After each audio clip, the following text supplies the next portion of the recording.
This is her mansion in Irvington, New York. Most people never get to step inside. Tonight you will. A guide's voice echoes through a grand, aging estate. Another camera crew rolls slowly up a long, sloping driveway in Georgia toward a lonely ranch house that once belonged to the godfather of soul. Across thousands of miles in America, scattered over hills, riversides, and suburbs, stand vast mansions once owned by legendary black icons. They were built as proof of survival, steel and stone statements that said, "I made it."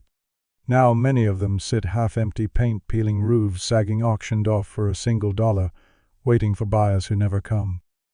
And yet, according to caretakers, visitors, and night guards, something inside these houses refuses to leave.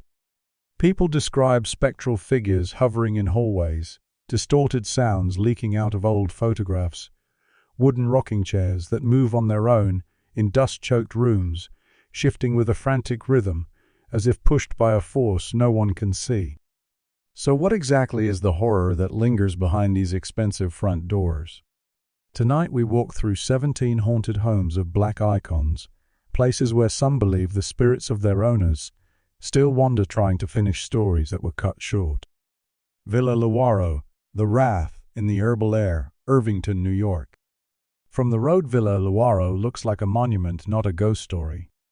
The 34-room estate sits high above the Hudson River, a neoclassical manor with sweeping terraces and tall columns, once celebrated as proof that a black woman could build an empire in a country that tried to deny her. This was the home of Madam C. J. Walker, remembered as the first black self-made female millionaire.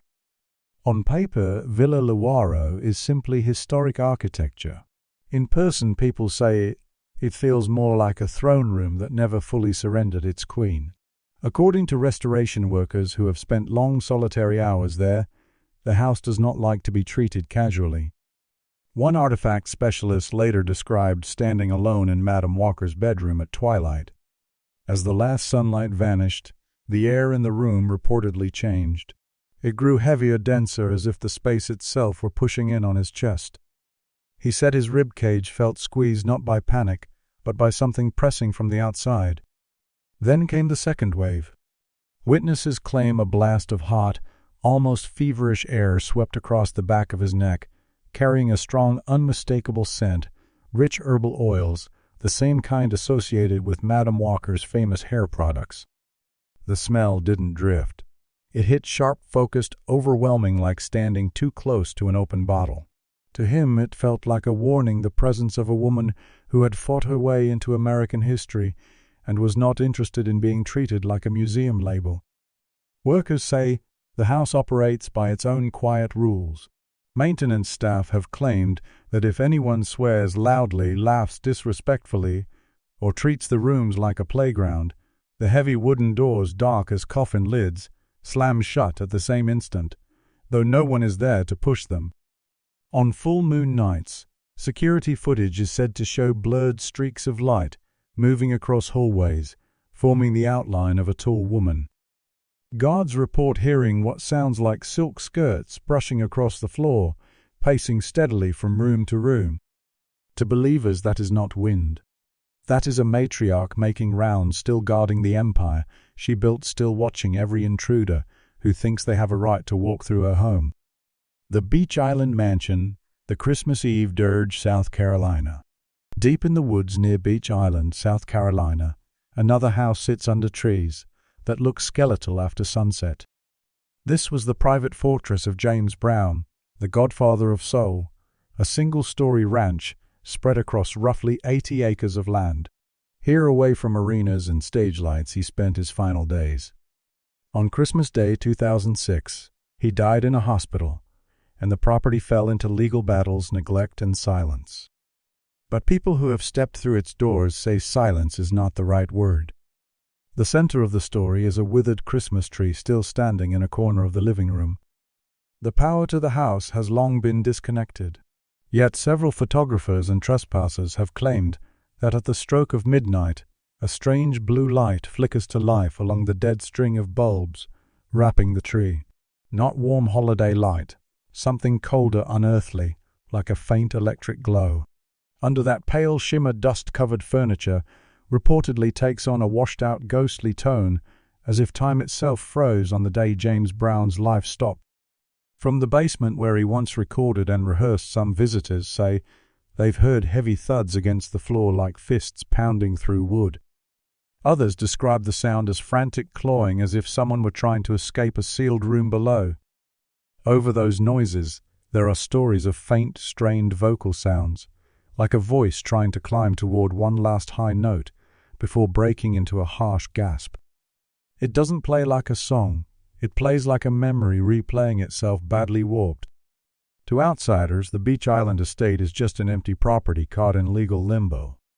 To those who believe in what they hear after midnight, it is a loop that never ends, a Christmas that never finishes, a rhythm that never resolves, a house replaying the final exhaustion of a man who gave everything to performance and left without peace. Hancock Park Mansion, the veiled breath of Nat King Cole, Los Angeles. In the quiet, wealthy neighborhood of Hancock Park, in Los Angeles, one Tudor-style house looks like it belongs on a postcard, manicured lawn, classic lines, old Hollywood charm. Nat King Cole bought this house hoping for sanctuary. Instead, he faced neighbors who reportedly tried to keep him out because he was black. Inside, he battled the cigarette smoke that eventually led to his death from lung cancer in 1965. Decades later, the house still stands renovated and modernized. But visitors describe something that doesn't match the fresh paint. People entering the main foyer talk about a gray haze hanging in the air, even when no one has smoked there for years. According to several accounts, the mist doesn't drift or thin out the way normal smoke does. It lingers in place, carrying a stale smell of tobacco mixed with something much colder like damp stone or soil. Some visitors say that as they walk through this area, their throats tighten. A few have described the unnerving sensation of invisible fingers closing around their windpipe, not violently enough to injure, but enough to make them cough or step back, desperate to breathe more clearly. Skeptics call it suggestion. Believers call it a replay of Nat King Cole's final struggle for breath, etched into the air of the place where he lived through so much pressure, respect, resentment, and smoke. Neverland Ranch, Michael Jackson's Sleepless Shadow, California. Everyone remembers the billboard version of Neverland, a fantasy estate in California, complete with amusement rides, statues, lush gardens, and a main house large enough to swallow most people's homes whole. It was built as Michael Jackson's refuge, a private kingdom where childhood could be reimagined.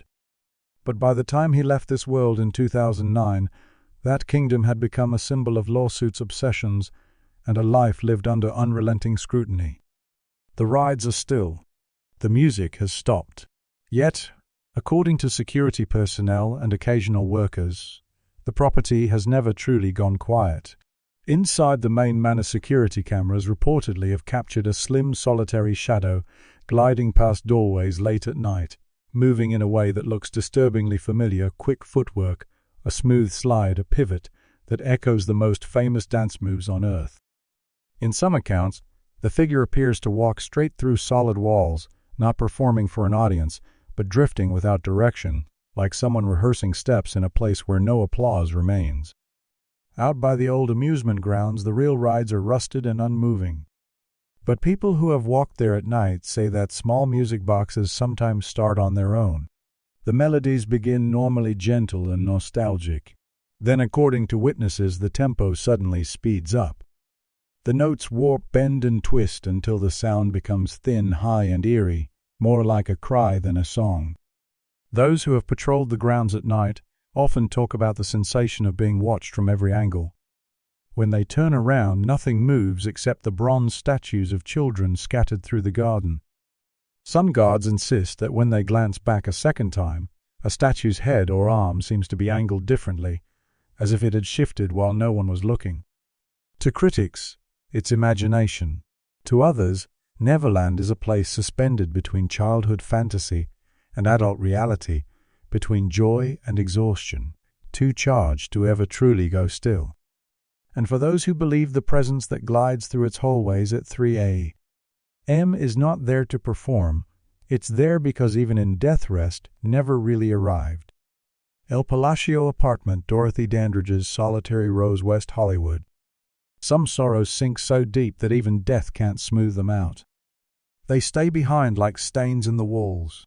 At the El Palacio Apartments in West Hollywood, one modest unit holds the memory of a woman Hollywood once called radiant, then abandoned without mercy. Dorothy Dandridge, the first black woman nominated for an Oscar for Best Actress, spent her final days here in 1965, broke, isolated, and exhausted. The apartment has been repainted, refurnished, and re-rented. But residents say the atmosphere never changed. They describe the space as a time capsule, soaked in melancholy, as if every surface remembers the weight of her last hours. One of the strangest recurring reports involves the bathroom. Tenants claim that although the faucets are completely dry and the pipes shut off for inspection, the mirror will suddenly fog over as if someone just stepped out of a scalding shower. From behind that mist, people say they've seen a face slowly emerge. Dorothy's face still beautiful but strained, hollow, and exhausted. Her eyes appear rolled slightly upward, not meeting yours, as if locked on something far beyond the room. Witnesses describe it as less a jump scare and more an accusation, a silent question about how a life so celebrated could be allowed to end in such loneliness. Others have reported waking to find long, slender strands of jet-black hair coiled tightly around their bedposts, chilled by the sensation that someone had been sitting at the edge of the bed while they slept, trying to cling to one last trace of warmth. When the clock hits exactly 2:00 a.m., several tenants claim the air inside the apartment grows dense, the temperature dropping without explanation. From deep within the old wooden walls, they hear what sounds like fingernails scraping, rapid, dry, desperate. Mixed with that scratching, some say they've heard faint, stifled sobs that never quite turn into full cries, dissolving back into silence before anyone can locate the source. To the outside world, Dorothy Dandridge is a photograph in a history book. Inside that small apartment, she is a presence that refuses to let her final chapter be forgotten. Outer Drive Mansion, Marvin Gaye's unfinished plea, Detroit. Some houses can't scrub away blood no matter how many times they're repainted. On Outer Drive in Detroit stands a house eternally linked to one of music's darkest days, the home where Marvin Gaye was shot and killed by his own father in April 1984. Renovations have come and gone. New owners have tried to reclaim the space. But visitors still talk about a chill that never leaves. A neighbor who passes by at dusk every year on the anniversary of Marvin's death told of a recurring horror. As they walk past the house, they say a sudden wave of metallic scent hits them out of nowhere, the unmistakable odor of fresh blood, sharp enough to claw at the back of the throat. No visible source, no wound, no spill, just a smell that seems to seep out of the very wood. Inside, one visitor once described sitting in the quiet living room when vinyl records suddenly slid from the shelf and clattered to the floor. Without anyone touching it, the turntable came to life. But instead of familiar songs like What's Going On, the speakers reportedly emitted only a raspy, distorted voice, Marvin's tone twisted into gasping pleas, as if begging for breath, begging for time, begging for mercy that never came. Then came the shadow. On the wall near the hallway to the bedroom, a silhouette appeared. Witnesses say it didn't move, didn't flicker like a trick of the light. It simply formed the outline of a man holding a gun frozen in place. A former housekeeper later said that on the darkest nights, the house seems to replay arguments that no one can see. Voices rise behind closed doors. Footsteps slam across the hallway. Then, in the middle of the chaos, comes a sudden, imaginary gunshot, heard only by those inside, echoing louder than any real sound should. The bullet that ended Marvin Gaye's life didn't just stop a heartbeat. For those who believe it, cursed the house, trapping a broken family dynamic in its walls, forcing the building to relive that betrayal again and again. Whitney Houston Estate, the chill of the fatal Bath, New Jersey. From the outside, Whitney Houston's former estate in Mendham Township, New Jersey, looks like a dream carved in stone marble floors, sweeping staircases, and long corridors lined with polished wood and velvet. To some, it's just another luxury property. To others it is a mausoleum, beautiful but empty, and cold, soaked in the agony of a dynasty that couldn't escape its own weight.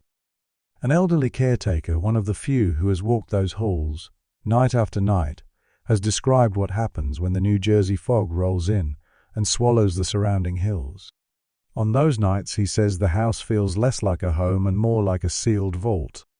From behind the locked door of the master bedroom, where the bathtub stands dry and unused, he claims to have heard water suddenly erupting, surging as if the tub had been filled and overflowed in a matter of seconds.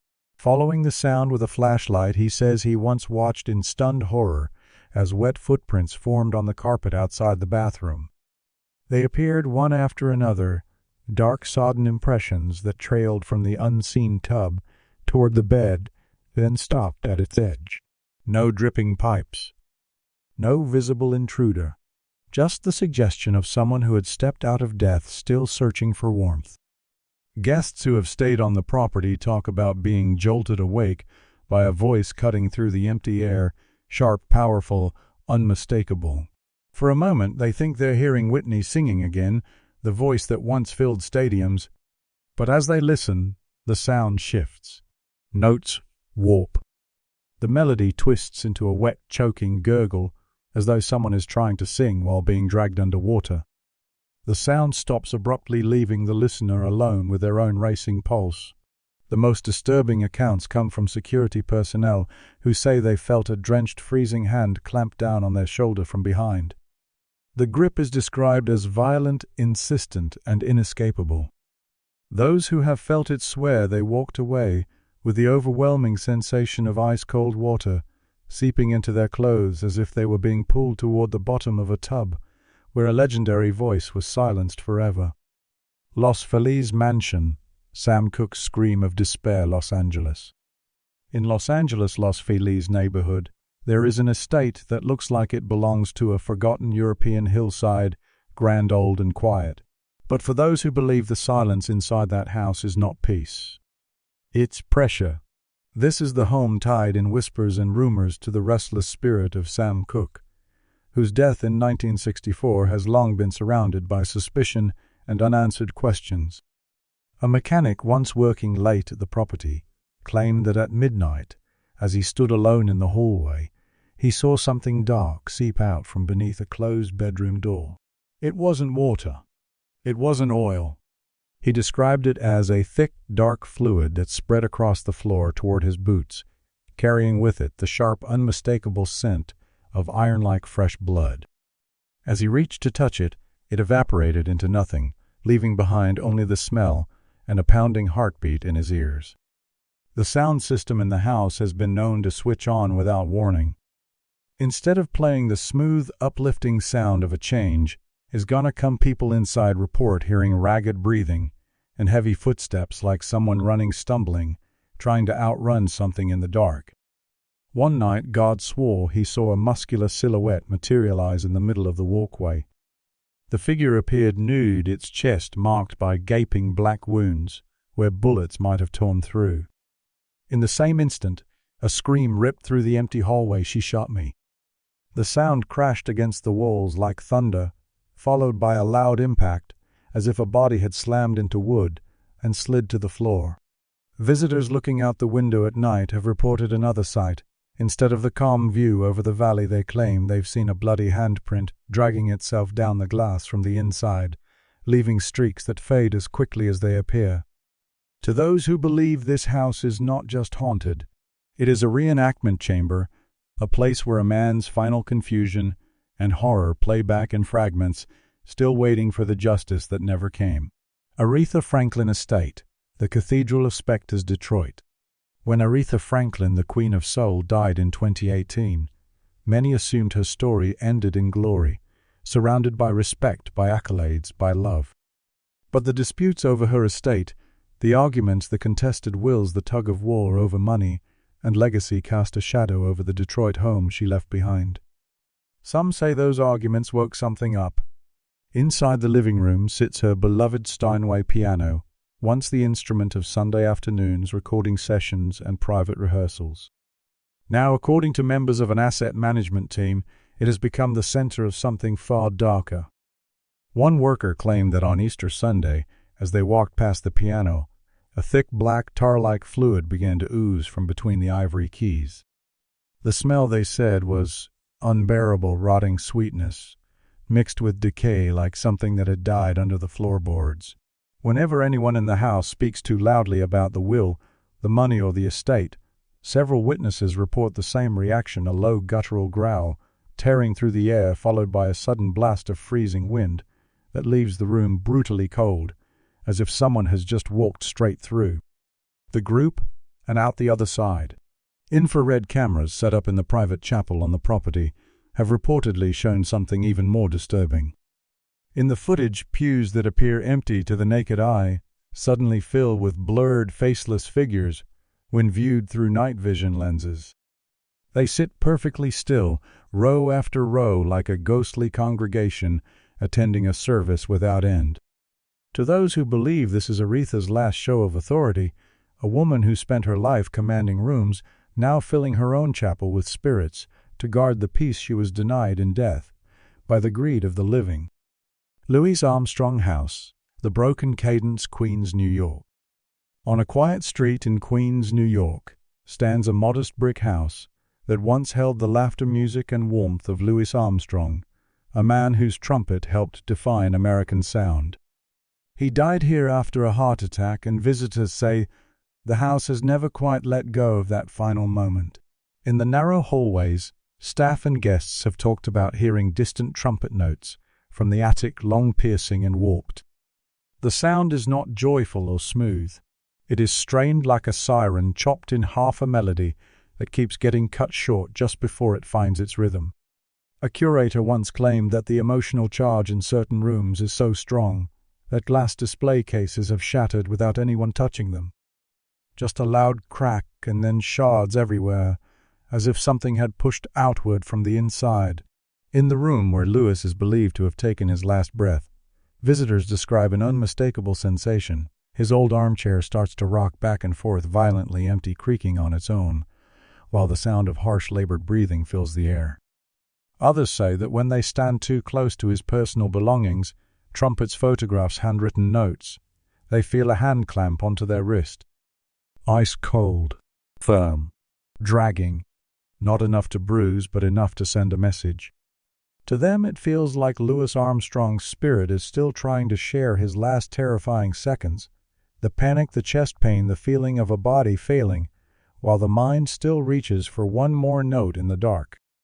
Ray Charles Estate, The Labyrinth of Shadows, Beverly Hills. Ray Charles spent a lifetime guiding people through darkness with his music. Inside his Beverly Hills estate, the darkness seems to have learned to move on its own. What was once a luxury sanctuary now feels to many who enter like a living trap. The quiet there is not peaceful. It is watchful. Visitors have reported feeling an invisible force shove past them in the hallway, as if something unseen is rushing through the house and refuses to be blocked. They describe the air turning suddenly icy, their bodies knocked off balance for a second, even though no one is physically there. The walls themselves hold another secret. This house was designed with special ridges and rails to guide a blind man safely from room to room. According to staff, those guiding lines seem to shift. One moment they lead toward an exit, the next they curve into dead ends. People who try to walk through in complete darkness, trusting their hands instead of their eyes, claim they suddenly find themselves looping back to the same spot over and over again, as if the house is rearranging itself to keep them inside.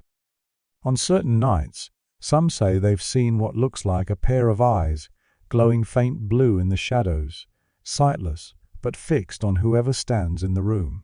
Not eyes that see furniture or walls, but eyes that feel like they're seeing through you, judging what you bring into this house: respect, greed, or curiosity.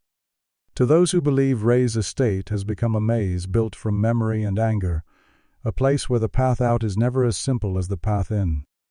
Sammy Davis Jr. Estate, The Final Curtain That Never Falls, Beverly Hills. Sammy Davis Jr. was once described as the greatest entertainer alive, a man who could sing, dance, joke, and command any stage he stepped onto. But his Beverly Hills estate feels less like a monument and more like a theater where the show refuses to end. At night, staff report hearing the steady clack, clack, clack of tap shoes at the base of the grand staircase. The sound starts softly, then grows louder, as if someone is rehearsing in the dark. When lights are flipped on the steps, stop instantly, leaving only the echo in the listener's chest. In the ballroom where parties once spilled late into the night, people have heard the clink of glasses that aren't there, followed by the sharp crack of breaking crystal, like 1,000 shards hitting the floor at once. Yet when they rush to look, nothing is broken. The air often smells faintly of old whiskey and cigar smoke even after thorough cleanings. On some nights that scent thickens into a haze, low to the floor, making it harder to see the exits clearly. Witnesses have described a voice sliding out of the dark behind them, raspy, tired, yet unmistakably theatrical. "The show is over," it whispers, "but I can't leave." To them, this doesn't feel like a jump scare. It feels like a man trapped in a role he can't step out of forever, stuck between the end of the performance and the final curtain call that never truly arrives. Maya Angelou Villa, The Unfinished Manuscript, North Carolina. Maya Angelou's voice gave the world language for pain and resilience. In her Winston-Salem home, some believe that voice is still working. Behind the locked doors of her library, people have reported hearing the steady clack of typewriter keys, slow, deliberate, rhythmic, as if someone is still drafting lines in the dark. There is no typewriter there now. The sound continues anyway. Those who have entered the room at the wrong moment describe an unnerving sight: sheets of paper lifting off desks and shelves in a sudden gust that has no clear source. The pages swirl in the air, circling the room like a white storm, then settle quietly back down blank, as if nothing was ever written. In the middle of that chaos, some say they've heard a voice, deep, commanding, and echoing, as if it's coming from the center of the house, rather than from any single corner. The words are simple and heavy. "I am not finished. Do not leave." A few visitors claim that right after hearing this, they felt a hand rest on their shoulder, ice cold, unmoving, not pushing, but holding them in place. They describe it not as a threat, but as a demand. A command to stay, to witness, to help finish a story that refuses to end on the last published page. Cherry Hill Villa, The Knockout from the Shadows, Muhammad Ali, New Jersey. Cherry Hill, New Jersey once served as a training ground and refuge for Muhammad Ali, the heavyweight champion who turned boxing into poetry. This estate was where he prepared his body for battle and fought his quiet war with Parkinson's. Now, its basement gym is at the center of a legend that refuses to calm down. Security guards have reported that in the middle of the night, from below the main floor, they begin to hear it. Thud, thud, thud. The sound of fists hitting a heavy bag. No music, no voice, just impact. The floorboards above tremble with every hit, as if the energy behind each punch is strong enough to shake the entire house. When guards rush down the stairs with flashlights, the gym appears empty except for punching bags, still swinging wildly as though they've just absorbed a storm of blows. One guard claimed that, when he stepped inside the gym, all the light seemed to drain out of the room at once. He described seeing a towering shadow at the far end, a figure too large to be natural, filling the space like a moving wall. He heard heavy, labored breathing right next to his ear. Not a calm inhale and exhale, but the ragged sound of someone who is exhausted and still refusing to quit.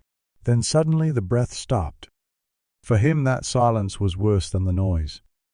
It felt like the moment just before a punch you never see coming. In that underground room, some say Ali's willpower still refuses to stay buried, the spirit of a man who would rather fight an invisible opponent forever than concede the final round. 15. Richard Pryor Villa, The Silent Fury, California. Richard Pryor, a king of comedy, spent his last years in a body shut down by multiple sclerosis, a mind still sharp trapped inside a weakening frame. His California villa now carries a reputation for rage without words. In the dead of night, staff have heard the sudden whir of an electric wheelchair jolting to life, even though no one is sitting in it. The motors roar down empty hallways, wheels squealing against polished floors, racing toward doors that slam hard under impact. The collisions echo through the house, a series of dull shocks that feel less like random motion and more like someone trying to break through a barrier they cannot see.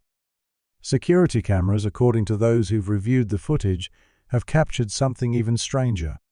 In the middle of the night, every television in the house has been seen turning on at the same time, flickering with static instead of programs. In that gray haze, some claim they hear a laugh rise from the speakers, Pryor's unmistakable laugh, only distorted, stretched, thin, and twisted into something that sounds closer to a scream. In one reported incident, the wheelchair rolled down the corridor, then stopped directly in front of a security camera and remained there, unmoving, as if facing the lens on purpose. Those who watched the footage later said it felt like being stared at by someone who had used humor to survive his whole life, and now had nothing left but anger at the body and fate that betrayed him. 16. Sugar Hill Apartment, Billie Holiday's strangled anthem, New York.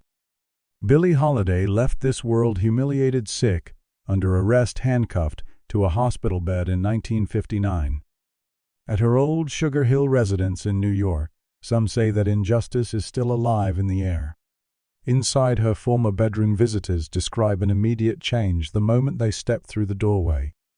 Their wrists start to ache, as if something cold has closed around them, light but concentrated like metal cuffs pressing into skin. Surveillance cameras have sometimes caught thin wisps of cigarette smoke appearing in the room without anyone present.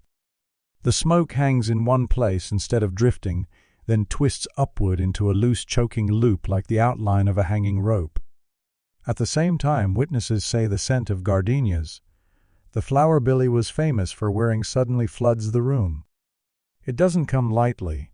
It crashes in so strong that it feels hard to breathe. Looking at the footage, it's easy to dismiss as lighting dust suggestion. But for those who believe, Sugar Hill is no simple apartment. It is a place where Billie Holiday's fight for dignity still refuses to let go, where she forces anyone who enters to feel a fraction of the weight that was chained to her in those final days. 17. Luther Vandross Villa, the Muted Court, Connecticut. Luther Vandross possessed one of the smoothest voices ever recorded, a sound that turned love, heartbreak, and longing into something almost physical. After a devastating stroke left him unable to perform, his Connecticut villa became a quiet place of recovery, then of absence. Today, people say the silence there feels too heavy to be ordinary. At night, according to a longtime housekeeper, the ceiling speakers in the house sometimes activate on their own. No one is at the control panel. No music is selected. Yet a low rumbling sound begins to pour out, not quite a song, not quite noise. It has been described as a drawn-out, muffled moan, like the echo of a voice trapped just outside the range of hearing. The housekeeper once tried to shut it down, running to the basement and switching off every breaker. The sound, he said, kept going. In that moment, it felt as if the entire house were breathing, walls expanding and contracting with a slow, strained rhythm, as if the structure itself were a giant chest, fighting for one more gasp of air.